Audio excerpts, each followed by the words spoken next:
ہمارے یہاں منگنی ہوتی ہے، شادی سے پہلے بیگم اپنے شوہر کا ہاتھ پکڑ کر کے انگوٹھی پہناتی، اور شوہر نامدار جو ہونے والے ہیں وہ بھی بیگم کا ہاتھ پکڑ کو سونے کی انگوٹھی پہناتی۔ ارے نکاح سے پہلے یہ کیا معاملہ؟ ایک غیر عورت کا ہاتھ پکڑے یا عورت مرد کا ہاتھ پکڑے، مرد عورت کا ہاتھ پکڑے۔ اور ہمارے یہاں یہ بھی ہے کہ شاید آپ کے یہاں تو نہیں ہوگا، خواتین چوڑیاں پہنتی ہیں، چوڑی پہنانے والا ایک نامحرم عورت کا ہاتھ مل ملا کر کے اس کو چوڑیاں پہنا رہا۔ ارے یہ کیا بے شرمی ہے بھائی، ایک عورت یہ غیر مرد کے ہاتھ میں ہاتھ دے رہی، اور یہ سونے کی انگوٹھی دولہے کو دی جا رہی، اور دولہا جو ہے سونے کی انگوٹھی چلو خاتون کو تو پہنا، مگر اس سے ابھی تو نکاح بھی نہیں ہوا، کس طرح پہنا رہا؟ یہ رواج کیسے ہو گیا؟ اور آج برا مت مانیے گا، حق بڑا کڑوا ہوتا، چمن میں تلخ نوائی میری گوارا کر، مہمان سمجھ کے معاف کر دیجیے گا۔ آج تو ہمارے نوجوان ہار ڈالنے لگ گئے گلے میں، سونے کی زنجیر ڈالے ہوئے ہیں۔ اللہ اکبر، دیکھا یہاں چین پڑی ہوئی، یہاں چین پڑی ہوئی، اللہ، اسی لیے تو بے چینی، سب حرام ہے۔ یہ تو سونا استعمال مرد کے لیے تو جائز ہی نہیں کہ گلے میں سونا، اور جناب یہاں سونا، اور انگوٹھی بھی سونے کی، اور جناب ایک ایکسٹرا جناب گھڑی تو گھڑی ایک ایکسٹرا، اور جناب ایک کڑا اور جناب زنجیر ڈال لی جاتی، یہ ساری چیزیں تو حرام۔ ایک صحابی اٹھ کر کے کہتا، یا امیر المومنین، آپ کو حضور کی حدیث یاد نہیں رہی کہ حضور نے فرمایا کہ میری امت پر سونا اور ریشم حرام، اور آپ نے سونا جو ہے وہ سراقہ کو پہنا دیا؟ کیوں نہیں بولا کوئی؟ سنیے وجہ کیا ہے۔ وجہ اس کی یہ ہے کہ یہ مسئلہ سب جانتے تھے کہ اللہ کے کارخانے کے میرے آقا ایسے مالک ہیں، ارے جس کو چاہے حرام کر دیں، جس کو چاہے حلال کر دیں۔ وہ حضور علیہ السلام کی زبان، آپ کا دہن، یہ لوگ کہتے ہیں حضور بڑے قانون داں تھے۔ میں کہوں گا قانون داں نہیں، واقعی بہت اچھے قانون داں تھے، مگر قانون ساز ہیں۔ جو دہن سے نکل جائے جملہ رب کریم کا وہی قانون ہے، جو دہن سے جملہ نکل جائے سمجھ لو مرضی مولا وہی، سمجھ لو کہ منشا الہی جو ہے وہی ہے۔ سب جانتے تھے کہ حضور علیہ السلام نے سب کو تو حرام کہا، مگر ان کے لیے جو کہا ہے کہ کسرا کے کنگن پہنو گے، اس حرام سے ان کا استثناء کر دیا۔ دیکھا آپ نے، اسی کو اعلیٰ حضرت امام اہل سنت کہتے ہیں، میں تو مالک ہی کہوں گا کہ ہو مالک کے حبیب، یعنی محبوب و محب میں نہیں میرا تیرا۔ آپ نے انداز لگایا مقام مصطفیٰ۔ چلیے ایک تو یہ مسئلہ تھا سونے کا۔ اب میں آپ سے پوچھتا ہوں، یہ بتائیے کہ جب حضور نے فرمایا سراقہ تیرے ہاتھ میں سونے کے کنگن پہنائے جائیں گے، مجھے جواب دیجئے، اگر ایران فتح نہ ہوتا کنگن کہاں سے آتا؟ قول رسول کا کیا بنتا؟ ایک بات۔ دوسری بات آپ یہ سمجھیے، اگر سراقہ کا انتقال ہو جاتا کس کے کنگن پہنائے جاتے؟ ذرا غور کیجیے، ہاں کس کے کنگن پہنائے جاتے؟ اللہ اللہ، معلوم ہوا کہ حضور نے یہ بھی ضمانت دے دی کہ کسرا فتح ہوگا، اور سراقہ کو کہا تیری موت نہیں آئے گی جب تک کہ تجھے کنگن نہ پہنا دیے جائیں۔ کہیں ایسا نہ ہو کہ تیرا انتقال ہو جائے تو لوگ کہیں گے حضور تو کہہ گئے تھے کہ تیرے ہاتھ میں سونے کے کنگن، اور تیرا انتقال ہو گیا، کسے کنگن پہنائے جائیں؟ قول رسول کی تکذیب ہو جاتی، مگر اللہ اللہ، رب کریم اپنے محبوب کی ہر بات کی لاج رکھتا۔ جب تک کسرا کا فتح نہیں ہوا، حضرت سراقہ اس وقت تک زندہ تھے، تاکہ وہ زندہ رہیں، اور ان کو زندگی کی ضمانت دے دی کہ جب تک کسرا کے کنگن نہیں پہنائے جائیں گے تیرا انتقال نہیں ہوگا۔ اور دوسرا یہ کہ کسرا فتح ہوگا، فتح نہ ہوتا تو پھر کیا ہوتا؟ یہ ہے وہ قول رسول کے جناب حکم نافذ ہے تیرا، خامہ تیرا سیف تیری دم میں جو چاہے کرے دور ہے شاہ تیرا۔ اس قسم کی میں کئی حدیثیں بیان کر دوں آپ کے سامنے، ایک حدیث بیان کرے۔ اب ہم آتے ہیں ذرا دیگر بزرگان دین کے واقعات۔ حج کا حکم آیا، لیکن میں بڑا اختصار کر رہا ہوں۔ حج کا حکم آتے فرمایا تم پر حج فرض کر دیا گیا۔ کسی نے یہ سوال کر لیا، لوگ عموماً فالتو سوال نہیں کیا کرتے، حضور سے نہ جانے دہن سے کیا نکل جائے۔ کہا حضور کیا ہر سال کرنا پڑے گا؟ آپ نے سکوت فرمایا، تھوڑی دیر کے بعد فرمایا سنو، جب تم نے مجھ سے سوال کیا ہر سال، اگر میں ہاں کہہ دیتا ہر سال تمہیں حج کرنا پڑ جاتا، اگر میرے دہن سے نکل جاتا کہ ہاں ہر سال تمہیں حج کرنا پڑتا۔ اب سنو، زندگی میں ایک مرتبہ حج فرض ہے، ایک مرتبہ حج کرنا ہوگا۔ اور اللہ اکبر، تو آپ نے دیکھا قول رسول صلی اللہ علیہ وسلم کی اہمیت۔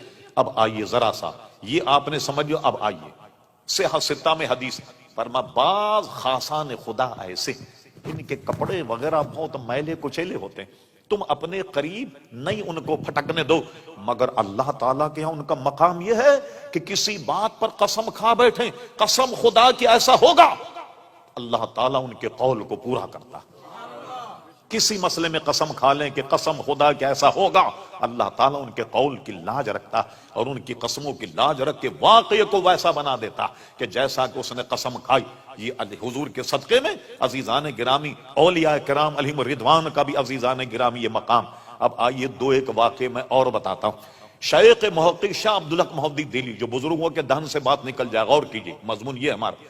شیخ محقق شاہ عبدالحق محدثی دہلوی رحمۃ اللہ تعالی اپنی کتاب اخبار الاخیار میں لکھا. آپ میں کوئی گجرات کے صاحب ہوں گے، احمد آباد میں مزار شاہ عالم رحمۃ اللہ تعالی علیہ، بہت مشہور مزار.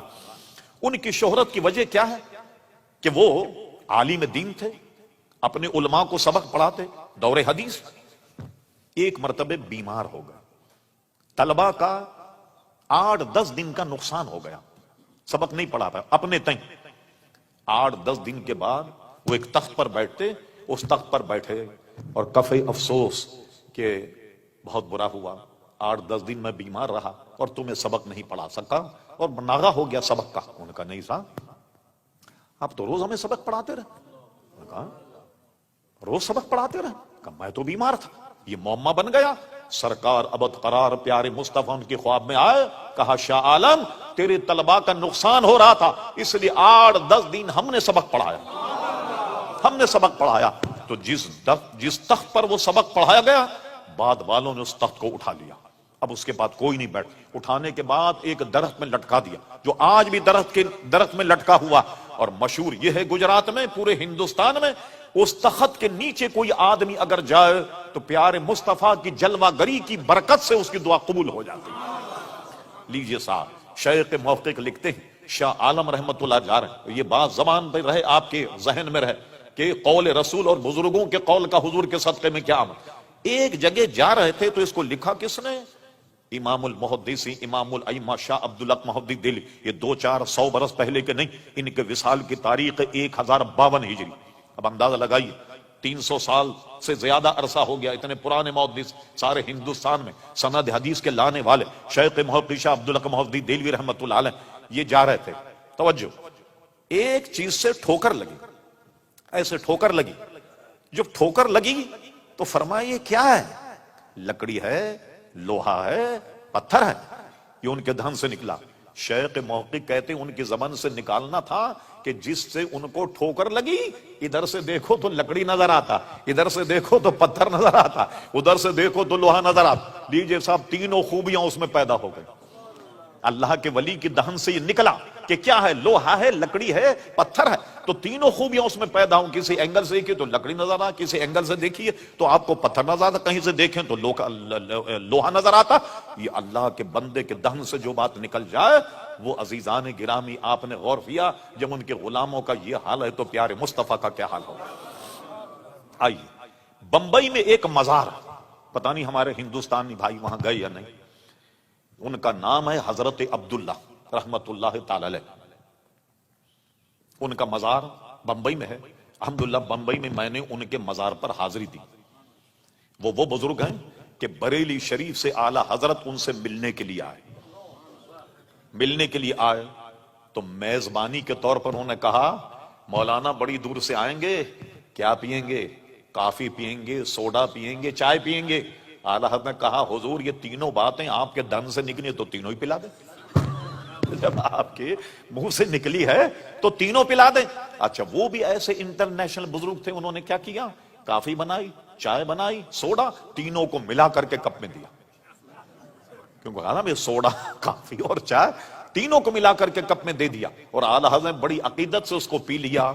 آپ سن کر حیران ہوں گے، آج بھی ان کے مزار پر لنگر یہی چلتا ہے، چائے، کافی اور جناب سوڈا. یہ تینوں کو پلا کر کے گلاس میں دے کر گلاس میں دیا جاتا ہے کہ بھی اعلیٰ حضرت نے یہ کہا، لہذا جتنے زائرین مزار پر آنے والے وہ گویا یہی پئیں، سوڈا، کافی اور جناب چائے ملا کر کے چھوٹے چھوٹے کپوں میں یہ دی جاتی. تو آپ نے دیکھا جو بزرگوں کے دہن سے نکل جائے، اللہ اکبر، اللہ تبارک و تعالی اس میں کیسی برکت اور کیسا ایک دوسرے کا قدر کیا جاتا. اب آئیے، وقت کافی ہو چکا، ایک واقعہ اور سنا کر کچھ مختصر گفتگو. وہ یہ ہے کہ ایک اعلیٰ حضرت کے زمانے میں نواب تھے، ان کا نام تھا نواب امجد علی.